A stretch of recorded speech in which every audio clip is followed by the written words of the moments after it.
Hey, good evening, Nate. I appreciate you taking this time this evening to definitely spread some knowledge. I love your motivation, and I love the great words that you have for Mary and I before we started recording. If you could please tell us a little bit about yourself. Man, I just want to say, man, first off, thanks to all your viewers. Thank you to you guys for all this for the service for our country. Man, I appreciate you guys. So a little bit about me, man. I started off, I grew up poor. I grew up in a normal alcoholic blue collar family. My father worked, he was a railroader. My mom was a stay-at-home mom. So I grew up in an area, man, that was probably like middle class. And then the 80s hit. And then I don't know if you guys ever heard of white flight. That's when that's when African Americans moved into the neighborhood and all the white people left, right? Oh, wow. Well, my parents didn't leave. So my parents didn't leave. So we stayed in a neighborhood, and then it got, it became, like mainly predominantly African American.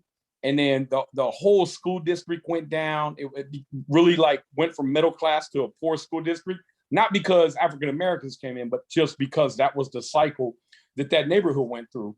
So, I grew up in the crack epidemic. By 1990, man, I was just a bad kid. I ain't gonna say a bad kid, but didn't have much guidance. I got sent to military school. I got out, man. I met some criminals in there, got out, start selling drugs.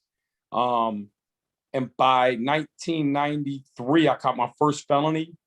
By 1994, I caught my second felony, got sent to prison. I got out, did 12 months in prison. Got out, I was out 56 days, caught another felony, caught another dope case, went back to prison for 18 months. Met a guy in there, man, that really was the plug, man. He was walking around the track and he said, man, my buddy got busted. And I said, man, we all got busted. That's why we in here. And I said, what did he get busted with? And he said, 13 tons of weed. And I grabbed him. I said, man, bro, I need to meet these people. You in jail and whatever. So anyways, man, he called me when he got out. And man, he wasn't lying, man. So we got hooked up, sold a lot of weed, had a lot of fun in my 20s, developed a really bad alcohol problem, just like my parents. I had a nightclub.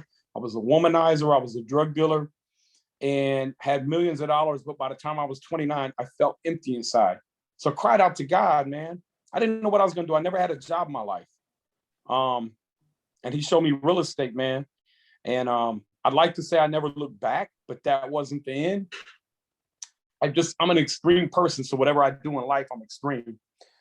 So I started doing real estate, man. I started doing the BRRRR method. I didn't even know. And for you guys who don't know, I got a Facebook group that is BRRRR Invest. We got about 50,000 members in there. And it got a YouTube channel and got today. Going back, so from 2005 to about 2009, 2010, I grew like crazy. I had 250 units. I had 2 big industrial buildings, and I was bankrupt. I ended up losing everything, man, through the real estate crisis. I didn't understand the market. I didn't take time out. I just didn't know. I mean, we didn't have YouTube like you guys got today, so it was a little bit harder. And that's why I try to give out the knowledge. So by 2013, I came out of bankruptcy. By 2015, I had enough money to retire, man. It was that quick, man. That's how quick you can make money in real estate. We actually went to Florida, me and my wife. I got married in 2007 and we got 3 wonderful kids. But I said, at the end of 2015, I was burnt out. I was like, man, let's go to Florida. We'll just retire. Let's go to the Keys. We rented a house down there. We stayed down there for about 4 months. Mm-hmm. And we just found we really miss Cincinnati. And so I came back and life wasn't everything I thought it would be. I thought I would just go deep sea fishing every day and life was great. But I found that I really had a passion for real estate and I really had a passion for doing deals and putting deals together. So over the next, 5 years, I would do, several $100 million worth of real estate. I would begin to learn how to buy deals that made a lot of money that I didn't have to put a lot of work into. And then part of what happened was you had cap rate compression, which if you guys don't know what that means, that just means you're getting rich while you're sleeping and your assets going up drastically in value. So that led me to about 2019, 2020, COVID hit. My partner, Mike Gilly, some of you guys might know him. He's on social media, and he has quite a following. We own Nassau Investments together out of Cincinnati, Ohio. We started buying hotels like Hilton, Marriott hotels. We got over 1,500 units. We've been very successful. We wanted to give back, man. We wanted to show people like, look, man, you can do it, man. I came from no money, just very, very poor family, very poor mindset. But I was able to, through the glory of God, man, just change all that and provide like a lifestyle for my family, man, that I never thought I would have, man. I mean, I remember the first year and I did, look, man, I was like, went and bought me a Ferrari, it just, whatever your heart desires. But see, those material things don't really satisfy you. So that's why I'm here, man. That's why I'm on here today, brother. I want to give back to people. I want to show you guys how in 5 short years, you can become a millionaire. I'm coming out with a class for it too. And so look out for that, man, in the next 90 days. And just want to see you guys crush it, man. I've given this class to several people that asked me to mentor them. The one guy is just on one of my podcasts, and he's a multi-millionaire. Bought his first property November of 15. $15,000 a month in passive income, brother. 5 years. That's awesome. And your story is a testament to having the will and having consistency and over time. And as you can see, it doesn't have to take 20, 25, 30 years to build it. So I think that's awesome. And especially because you tell somebody 5 years, they're gonna be like, what, 5 years? How is that even possible? But I think that goes back into how you explain in the BRRRR method. So if you could break down a bit, how do you evaluate a good BRRRR? So the way you really evaluate a good BRRRR is first off, you don't want to buy a BRRRR in an area that's not going to go up in value, because then you're wasting your time managing something that's not going to do anything. It's like holding a bar of gold, and gold ain't doing nothing for you. It ain't going up in value. It's just sitting there looking pretty. So the way you really make wealth is through appreciation. Cash flow just allows you to hang on to the asset while it goes up in value. So here's what I tell people. On average, I want to be all in on a property for 120. And I just did a video on one. I did a BRRRR in 14 days, man. We crushed it. We bought it for 57. We ended up having a 106 in it. It's going to appraise. I mean, I just now finished this. It's on my YouTube channel at Nate Barger. And we just, it's probably going to appraise at 175. I rented it out for $1,375 a month. So I'll go back to the bank. I'll do an 80% cash out refi. I'll get 135, 140 out. So I got all my 106 back. And my investors are paid. Plus I got another $30,000 to rock with, right? Plus I got $1,375 a month coming in. So I got about $250, $300 a month in passive income. And I got $200 a month in principal reduction. That house should go up about 5% a year. It's projected to go up 9.1% in value next year. But historically, that's not going to keep up. You can't, because you can't keep up with you got to keep up with what people are getting raises, right? In other words, if jobs aren't going up that much, wages aren't going up that much, how are they going to be able to continue to afford it, right? So it's kind of temporary, because right now, COVID, last year, we had wages go up 10% because the government was handing out all that money. They were paying a lot of people more money than they actually made. But if that property goes up 5% a year over the next 5 years, that $175,000 property going to be worth about $230. Then I'm going to owe $230 or $130 on it, but through my principal reduction, I'm only going to owe about $112. So see, I just created another $118,000 in wealth right there, hanging on to it. So if you do 30 of them, you got $3 million, right? Over the next 5 years. I'm going to show you how to do that. And so can you explain what principal reduction means? Yeah, that means, let's say you borrowed $130,000 from the bank, your payment is $700 a month. $500 that's going to be towards interest. $200 is going to be to pay off the principal reduction. So next month you don't owe $130,000, you owe $129,800. Then you're only paying interest on $129,800. So month 2, instead of having $200 in principal reduction, you're probably going to have $201, then $202, $203. By the end of 5 months, you done paid off $1,000. Your net worth is growing $200 a month, plus you got $300 a month in cash flow. So you get 30 of them things working, right? You got $200 a month times 30, that's $6,000 a month in principal reduction. You got $300 a month in cash flow times 30, that's $9,000 a month in principal reduction, in cash flow. Then let's say you did a $30,000 cash out on 30 of them, that's 900 grand in cash you got. Then let's say year 5, you got $120,000 in equity times 30, that's $3.6 million. That's how you get wealthy, my friends. And you don't have to stop and do single family homes. We do hotels, we do BRRRRs on, I got a couple Hyatt places right now we looking to close on. I have a Hampton Inn right now. We got a, what's the name of that? Staybridge. Man, I didn't know them things was that nice. Them Staybridges are nice, man. They got real kitchens and everything in them. That's an IHG product. And so, you can do it on hotels. You can do it on large apartment complexes. Large apartment complexes are expensive right now. So we're focused more on hotels, but the single family houses, man, will get you wealthy if you know how to buy them and do the BRRRR method, because essentially you're getting all your cash back from the lender. There are some tricks and hacks, and I showed you guys that stuff. We probably don't have enough time to go into all that, but there are some tricks and hacks. One of them I was sharing with you, because the lender doesn't want to see you do a cash out refi. So, yes. You can either one, you can either one, get your investor on board to give you more cash up front, right?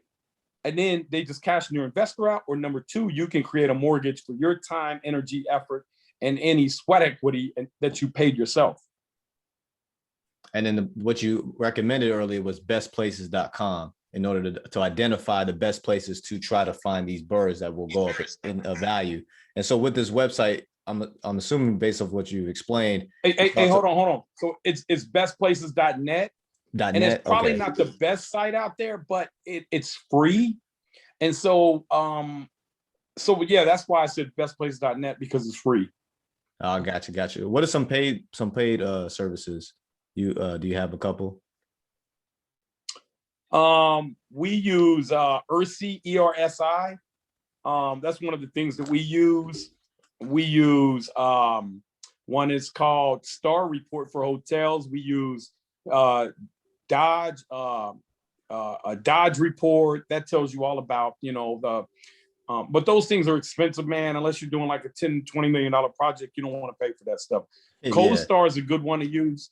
CoStar is about $600 a month. That's good for apartments. That tells you a lot about apartments. But bestplaces.net's not bad, but you have to know how to look at that data. And what you want to do is there's going to be you can put the zip code in. What you're looking for is basic jobs, guys, because basic jobs, here, let me explain. Let's say you go to the middle of a cornfield, you buy this land real cheap and you go build 10 houses, right? Nobody buys the houses. And you're like, I know the problem. I put a gas station there. Nobody buys the houses, right? None of them are basic jobs. Those are non-basic jobs. They're not going to create jobs. They're just going to service the community. Then you put a grocery store in, right? You're like, I know the problem, grocery store. Nobody comes. Let's say all of a sudden you say, you know what, man, I know the real problem. Let me put a factory over here that builds cars. Now, all of a sudden you have all this money coming in from the sky from all over the world being dumped down in this community. Everybody wants to move there. Everybody wants to buy houses. A manufacturing job creates 10 other jobs, right? So you want to follow the basic jobs. They're 10 to 1. So if you hear, XYZ is coming into the community and they're going to bring 1,000 jobs. If it's manufacturing, I want you to hear they're going to create 10,000 jobs, which means going to need more houses, right? Yes. Then you want to look at how much supply is out there, what the current vacancy rate is, what it costs to build, and then you can determine if that's a good area to come into and buy ahead of that development, because there's going to be more need for housing. Okay, that's I got 2 examples. So we have Suffolk, which is about 30 minutes away from us. Amazon built a new warehouse. So it created about 1,500 jobs, but it was like a big deal for that smaller area. No, it'll create 15,000, remember, right? Amazon's going to be 10x. You're going to 10x that. Okay. 15,000 jobs is a lot. No, yeah, it is. Especially in a population area. I think they only got maybe about 200,000 people in that area. And then for the where we own the triplex, they talk about building a casino. So I've heard that's part of the plan, maybe 5-year plan. And that's why Amir and I was kind of thinking about holding on to the triplex because of that casino coming down to the area. Now, that's great areas you want to buy. And we just had a casino come here to Cincinnati. Now, a casino really only services, it doesn't, but it's bringing in people from outside the community that are dumping money there. And they ain't leaving with money. They throwing money down and leaving, right? And so now you created all these jobs. You got the people down there at the tables, the waiters, the dealers. You got the people that are valeting the cars. They got to come out. They got to spend money. They need places to go. And it just creates velocity of money in your community. So maybe good for Airbnb then. Airbnb would be great, but you're going to need more people are going to need houses. So the rents are going to go up. If rents go up, values go up. Yes. And then, so what would you say, because you started with single family, and then now, like I said, like you said earlier, you're in hotels. What would you say what's the biggest difference between, is it the same fundamentals and it's just more money, or is the fundamentals the same when it comes to BRRRRing small single family all the way up to hotels? Hotels are easier, but you got to get there. Single family homes are going to be hard, man, because you're going to be management intense. You can't hire anybody to do it. You're going to have to do it. If you hire a guy, you might be out there having to snake out the line. Because if you always hire a professional, where is a hotel, let's say you got a 100-room hotel, right? And right now hotels are down 100 rooms. Let's say you rented 70 of them for $100 last night. That's $7,000 in revenue.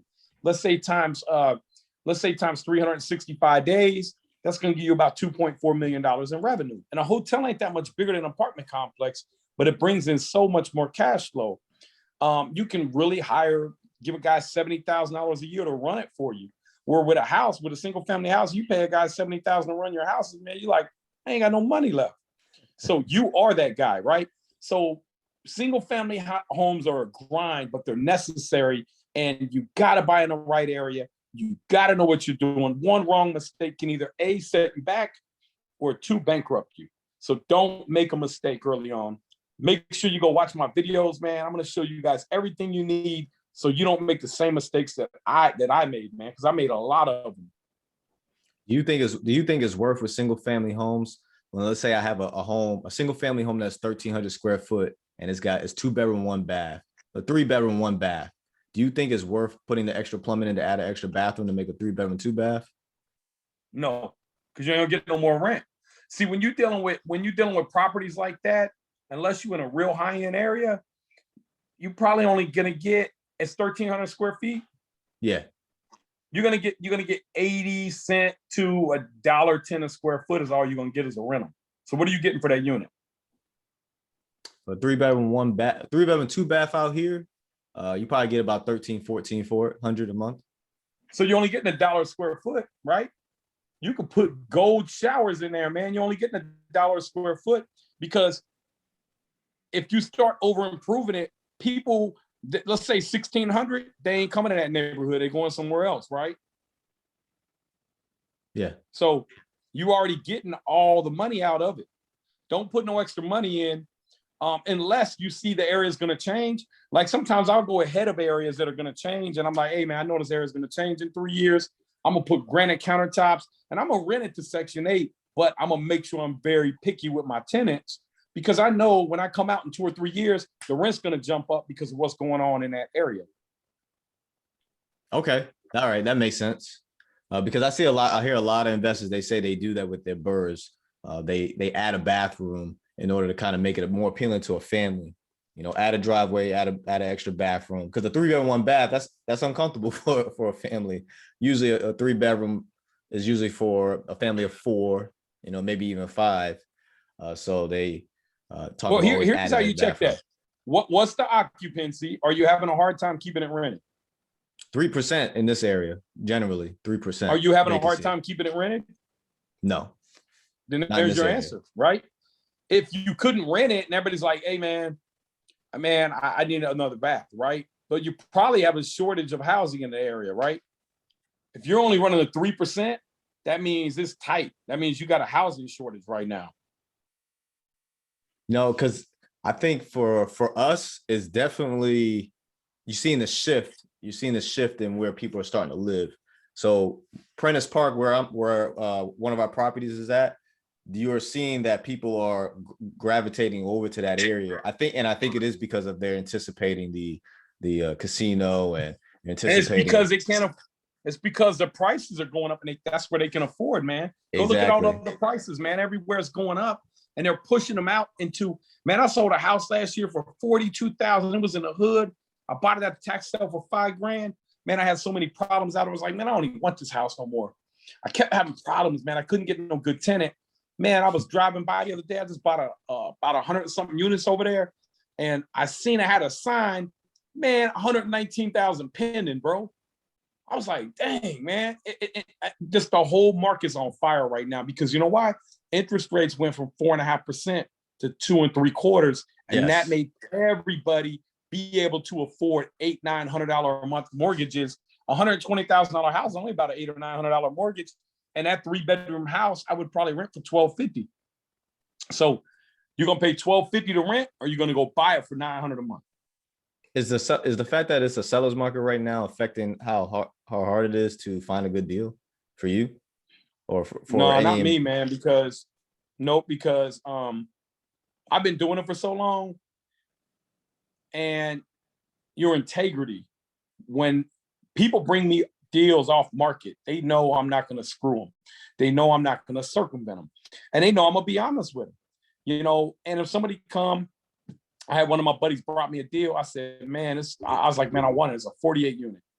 I said, hey, man, what you want to make, Paul? He said, I want to make 400,000, right? I said, let me run the numbers, man. I ran the numbers about 3 minutes. I said, hey, man, get the deal wrapped up. I can give you 400,000, right? So he bringing me a deal making 400 grand. So who you think gonna bring deals, man, right? So when you take care of people, and you've been doing it so long, and plus you just see opportunity, opportunity. And we're vertically integrated. We got our own construction company, property management company. Matter of fact, two of my partners, Matt and Mike, worked on a deal in December. The bank had 277 units. They were taken back from a guy who ran them in the ground because of COVID. They gave us the properties. They said, look, take the properties. You don't want to bring no money down. We need you guys to help us turn these properties around. We don't want to take a haircut on the loan. We owe, I think it was 7-point-something million.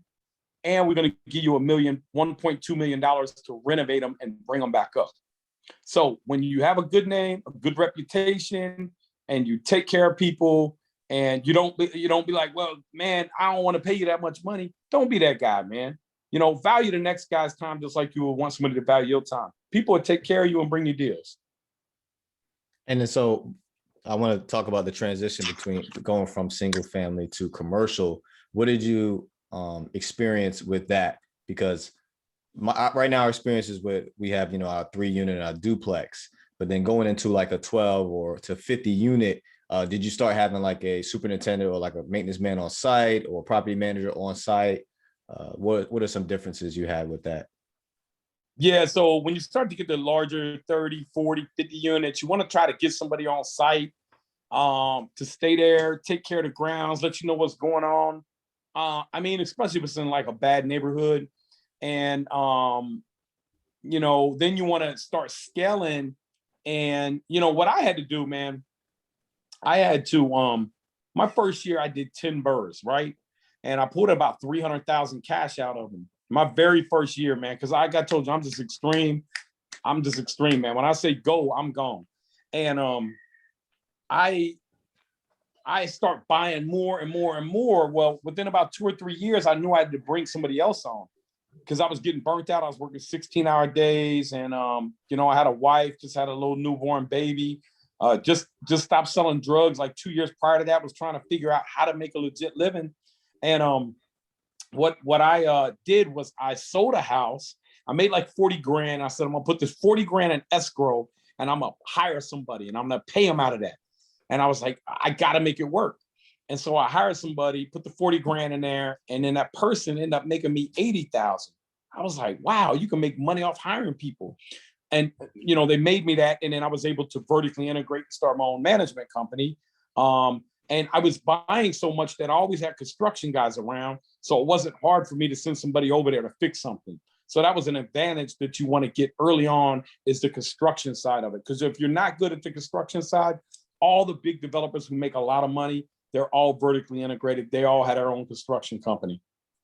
So you're saying that before, if you want to start your own companies or your own you want to start with construction before you focus on property management? Now you want to do them both together, man. They all intertwine. Okay. You have to manage your own stuff. If you let somebody else manage it, man, you might as well kiss it by, man. You might get lucky, but other people they're not gonna do the things that you do. They're gonna call Roto-Rooter. You guys got Roto-Rooter? I don't even know what that is. What is that? Like if you got a sewer clogged up, man, they're gonna call the guy out of the phone book, man. They're gonna charge you like $300 to $500. Maintenance guy go down there and take them. Yeah, so you have to know, you have to be vertically integrated.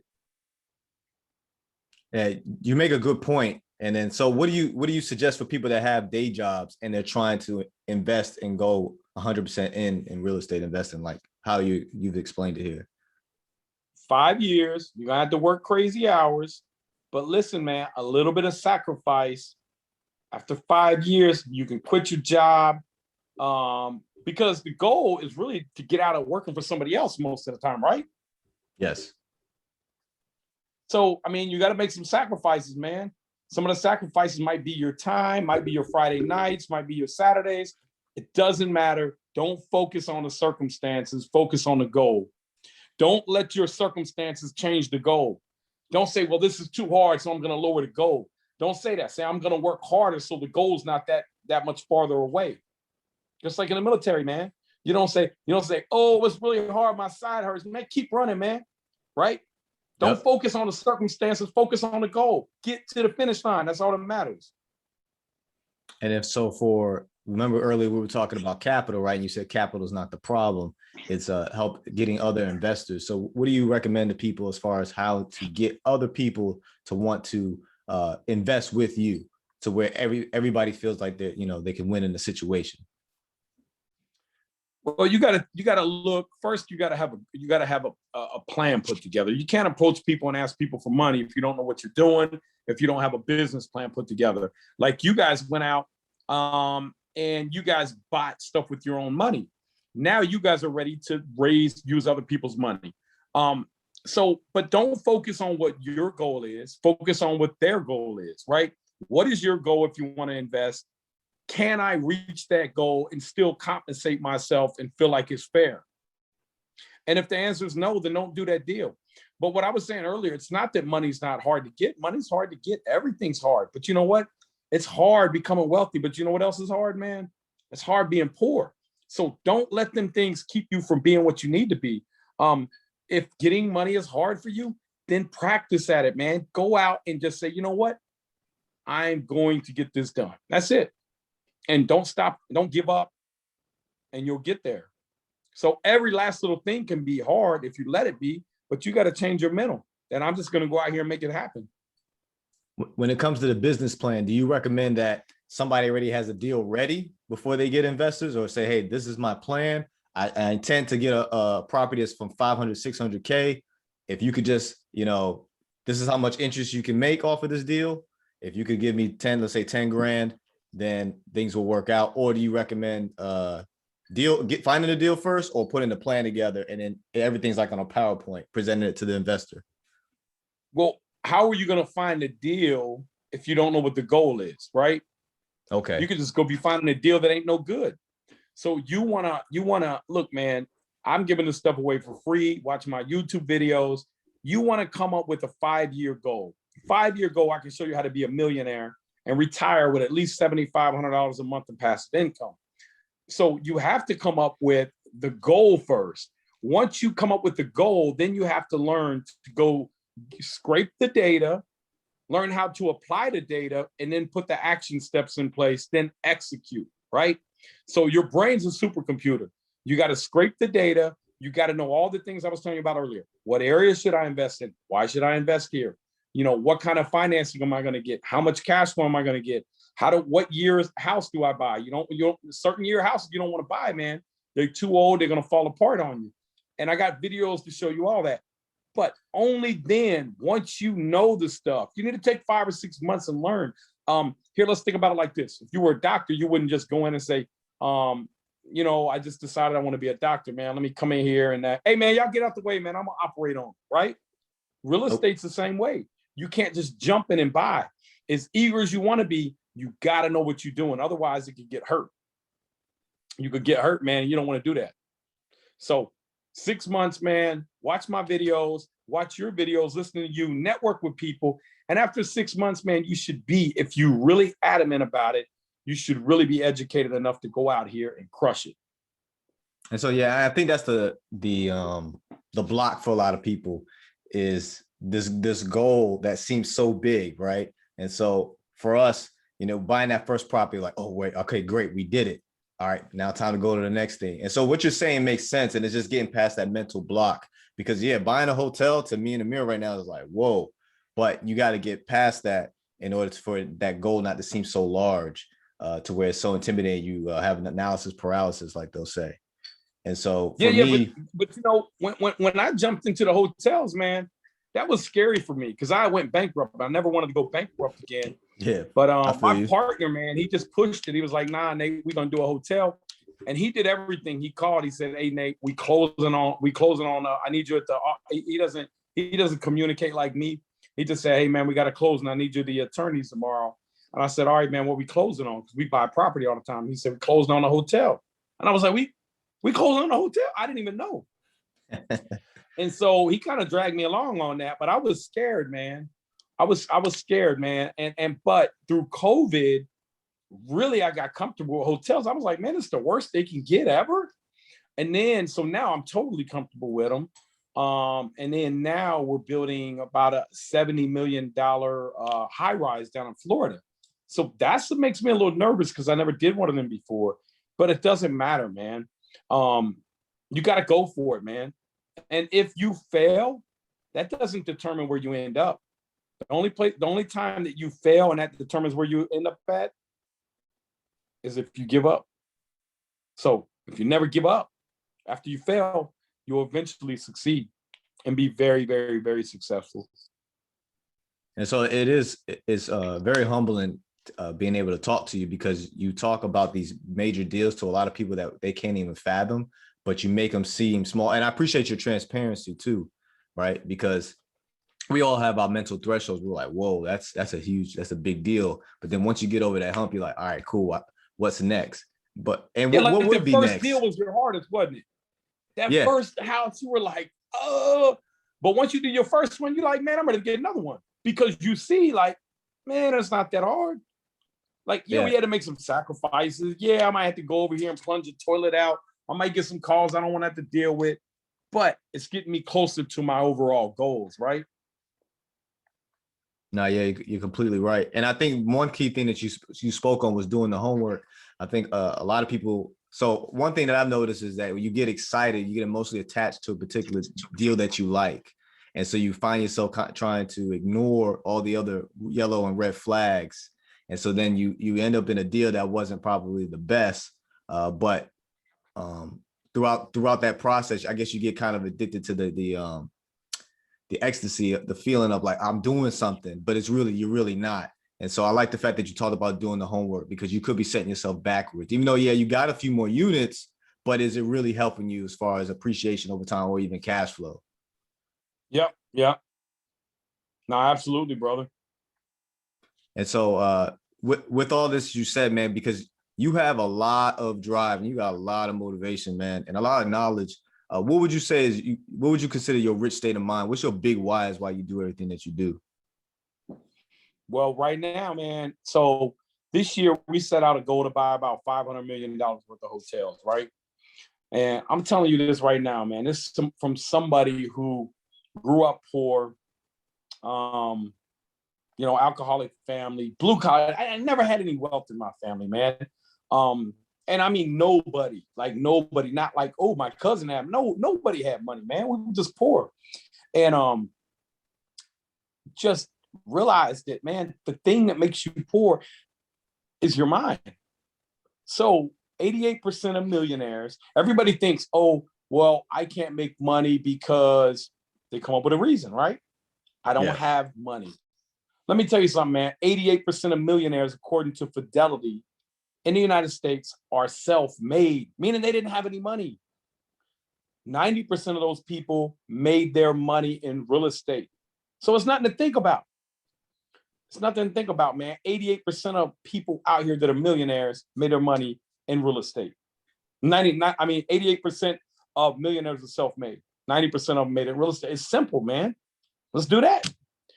So my why is right now giving back, because I can't even imagine, to be honest with you, man, just wake up, man. You should see this house I live in. I was bankrupt 7 years ago, man. Man, I got Lamborghinis, I got Bentleys, I got Ferraris, I got, man, I'm just so blessed.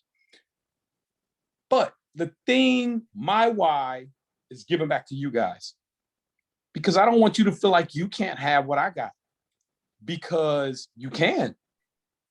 We live in a land of abundance, man.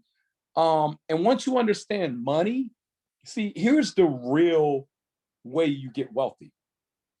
Go to the bank. So I go buy an asset that makes 8%.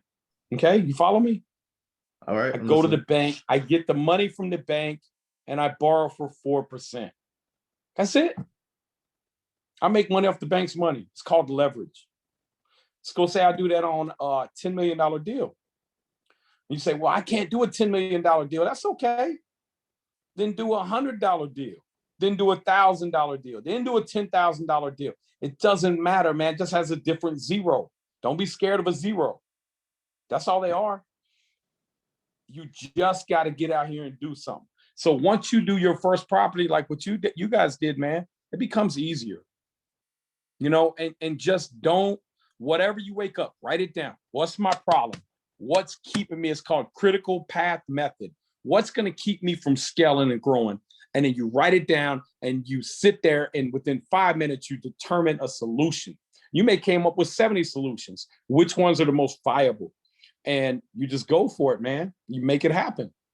If money's your problem, figure out a way to make money. Go on YouTube. How do you raise private capital? Where do I meet people with money? I grew up poor. So when I went around all my friends, the only people who could give me money was drug dealers. I couldn't take their money because I'm going to go back to jail. The Fed's going to get me for racketeering. I can't take their money, right? So I had to go out here and I had to figure out how to get money, you know, and that was very hard because me and my partner, man, he's a African-American guy. He's like my brother, man. He bought me look, man, I'm going to show y'all this car he bought me, man. You want to see some of my cars, man? Yeah, sure. I'm going to show you anyways. Let me see. No, I'm just kidding. It's like, let me see. I'm going to show you this car. Yeah, I'm going to show you this car he bought me, man.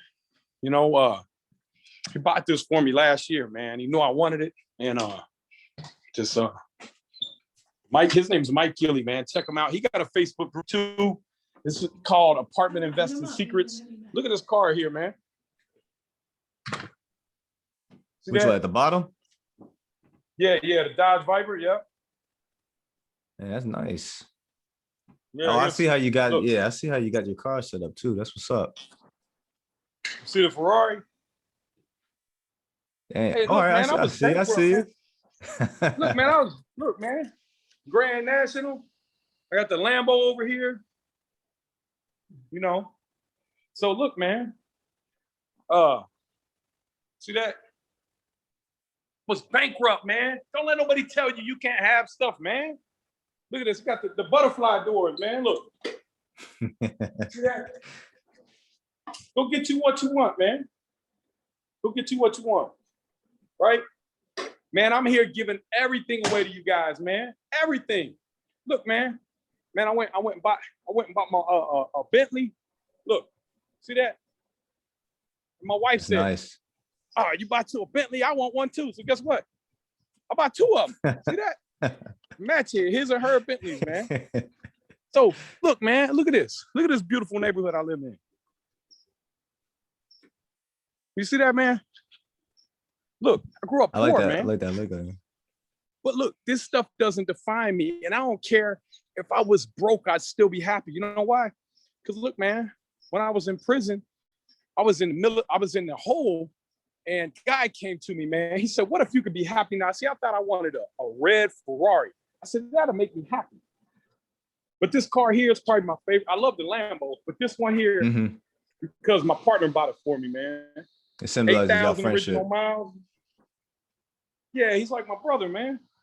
But the reason we do this, man, for you guys, because we don't want you to go through your whole life with regrets, wondering, man, what would my life have been like if I only would have tried? So you just got to get out here and do it, man. We actually messaged Mike Ely too, because we saw what he was doing as well. So we'll see if we're able to get in contact with him, because we see what y'all are doing. Y'all are doing some good things, but y'all are also down to earth as well. So it's y'all easy to digest. Don't feel like you're too in outer space. Like you guys. We just like you guys, man. That's it, man. Ain't no difference, man. Here's my wife and kids, man. So I got a wonderful wife, man. You got a beautiful family, man. Yeah. Look. Here goes my other family. Who drew that? Man. My daughter did. We were actually out in Philadelphia, and we did a whole West Coast trip or East Coast trip, and we ended up in Philadelphia because they turned me away at the border. They wouldn't let me through. We were going up somewhere up in Canada. They wouldn't let me in the country because of my drug trafficking back in 1996, man. So I still get judged sometimes, but it's okay. So she drew that. We were at the DoubleTree Hotel, and they got the DoubleTree by Hilton. They got the big chocolate chip cookies. She was about 5 years old. I said, baby, I'm gonna buy you one of these hotels one day, So that's what your kids, man. So now they down to earth, but they know that they can own anything they want to own, right? But I don't let them, like, money's not that important to them. Like I told I tried to get my son some. I was like, here, man, let's go buy you some clothes. Like, I don't really care about no clothes, Dad. I was like, man, that's great, but you look bummy. We about to go get you some clothes. Yeah, I feel you on that. What do you? So now that we kind of talk about family, because family is really big to us. What are some values and principles that you instill in your kids so that they can do bigger and better things beyond you? Just to enjoy life, really, man, and don't worship money. Money's not going to make you better than anybody. To get out here and work hard and give your all. Have empathy and understanding that some people don't have what you have, and don't judge other people. And just when you see somebody, be kind to them, because, man, maybe about 4 years ago, I had this guy come up to me, man. This is what really inspired me to really want to get back to people and to just be so real. Guy came up to me, man, and he said, Nate, man. And I was looking at the guy like, hey, what's up, man? But I didn't even know the guy, right? And he was like, man, and it was a bunch of people. He was like, man, you saved my life, man. And I'm thinking like, dang, was I drunk just back in the days? Like, what happened? And he was like, and I was like, man, tell me about it. Like, what happened? Because I didn't even know where I knew the guy from. And still to this day, I don't. And he said, man, I was getting ready to go kill myself, man. He was getting ready to go kill himself. And he said, you gave me a word of inspiration, and it just changed me. It changed my mind, man. I didn't go kill myself. And he said, and now I own 2 properties, right? It's hope. You got to give people hope, man. So you have the ability, man, to be able to help change people's lives with just little things. If somebody comes up and they got road rage, you ain't got to be no jerk to them, man. Just pray for the person, man. You don't know what they're going through, right? I feel sorry for them. Like, dang, man, you all mad about what? Like, life is too good to be mad about stuff, man. Just enjoy life, man. Just enjoy life, because look, man, before you know it, it'll be over. I really appreciate that. So we were able to talk about the real estate side and then also like numbers crunching and making sure we find the right spot, but also able to talk about the mindset as well. Because the mindset, if you ain't got that right, then you're not even able to step your pinky toe into the pool. So I really appreciate you breaking that down and also talking about the family and big thing too, not money, not worshiping money, and not letting that be the motive because it's bigger than that.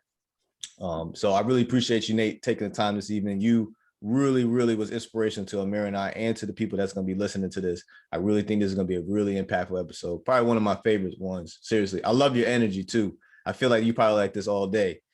So man, all day, bro. Like all day. I've been up since 4 this morning reading. Hey, but look, man, I want to tell you, man, thank you and her for the sacrifice you guys made, man. My you know, a lot of my family was in the military, and the sacrifice you guys are making is huge, man. And I just, man, I appreciate what you guys are doing. Thank you guys so much. And you guys are going to crush it, man. I want to continue to follow you guys, and, you know, you guys just give back knowledge, man, and show people, man, you guys are inspiration because you guys are young, man.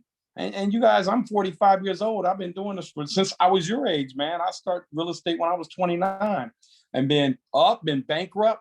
And then, like I said, came back in 2 years, a millionaire, multi-millionaire in 2 years. But I'm telling you, you can do it in 5 years. And I can show you how, man. So follow me, Nate Barger, on YouTube. Join our group, BRRRR Invest. Follow me on TikTok. I don't even know what else, man. I got a whole social media guy. That's all he does for me. So, but we just getting out here, man. We just want to inspire people and show them how to do it. And thank you for that. Seriously.